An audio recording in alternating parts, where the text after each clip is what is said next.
దుర్గగుడికి సంబంధించినటువంటి రథానికి సంబంధించినటువంటి వెండి పూతతో ఉండేటటువంటి ఆ సింహాలకు సంబంధించిన బొమ్మల్ని ఎవరో దొంగతనం చేశారు అప్పుడు, లేదా వీళ్ళు పట్టించుకోండి ఎక్కడ పారేశారో తెలియదు. వాటి విషయంలో జగన్ ప్రభుత్వం మీద తీవ్రంగా విరుచుకుపడ్డటువంటి పత్రికలు ఇది మాత్రం రాయలేదు. ఈనాడు జ్యోతి, అర్రజన్ మీడియా కూడా ప్రాచీన ఆలయ ప్రధాన గోపుర కలశాలను ఆనవాళ్లు కూడా దొరకకుండా మాయం చేసిన ఉదంతం ఇది. 2000 ఏళ్ల నాటి దేశంలోని తొలి శివాలయంగా ప్రసిద్ధి చెందిన తిరుపతి జిల్లా ఏర్పేడు మండలం గుడిమల్లలో శ్రీ ఆనంద వల్లీ సమేత పరశురామేశ్వరాలయం ప్రధాన గోపుర కలశాలను తొలగించిన తీరు భక్తుల మనోభావాలను కలిసివేస్తోంది. శాతవాహన రాజుల కాలం నాటి ఆలయ నిర్మాణ శైలి గజపుష్టి ఆకారంలో ఉంటుంది. చారిత్రక ప్రాశస్త్యం కలిగిన ఈ ఆలయం దశాబ్దాలుగా కేంద్ర పురావస్తు శాఖ ఆధీనంలో ఉంది. పూజా వ్యవహారాలు మాత్రం దేవాదాయ శాఖ ఆధ్వర్యంలో సాగుతుంటాయి. ఈ ఆలయం పైకప్పు కురుస్తుందన్న కారణంతో జీర్ణోద్ధరణ పనులు చేసి మహాకుంభాభిషేకం చేయాలని నిర్ణయించారు.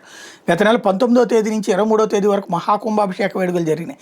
జీర్ణోద్ధరణ పనుల్లో భాగంగా ఆలయ ప్రధాన గోపుర కలశాలు 3ంటిని తొలగించి కొత్తవి ఏర్పాటు చేశారు. అయితే తొలగించిన కలశాలు ఏమయ్యాయి అనేది ఎవరికీ తెలియడం లేదు. ఈ ఆలయ ప్రధాన గోపుర కలశాల ప్రతిష్ఠ సమయంలో వజ్రవైడూర్యాలు, మణిమాణిక్యాలు, బంగారం వంటివి నిక్షిప్తం చేసి ఉంటారని భక్తులు భావిస్తుంటారు. ఈ నేపథ్యంలో ఈ కలశాలు మాయం కావడం ఇప్పుడు తీవ్ర చర్చనీయాంశంగా మారింది. మహాకుంభాభిషేక ఉత్సవాలకు వారం రోజుల ముందు ఆలయ ఈవో లేకుండానే ఓ ప్రైవేట్ కాంట్రాక్ట్ స్థపతిని పెట్టుకుని ఆలయ ప్రధాన గోపుర కలశాలను తొలగించారు. తర్వాత ఏమయ్యాయో కూడా ఎవరికీ తెలియదు.